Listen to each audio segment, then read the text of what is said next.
Hello. ইরে, কোনায় রে তুই? তোরে ভাই খুদি টুদি হায় না, কোনায় মাল খাই হুদি রেছিস নি?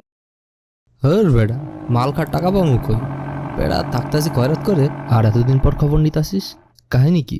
কোনো কাজ টাজ আছে নাকি? ইরে, এমি চলি আয়, বাইর বাড়ির ছাদে চলি আয়, ব্যাকে মিলিয়ে এনে বই যুক্তি পরামর্শ করি, আর ব্যাক কথা তো হনে কম যাইতো না। আচ্ছা, আইতাছি।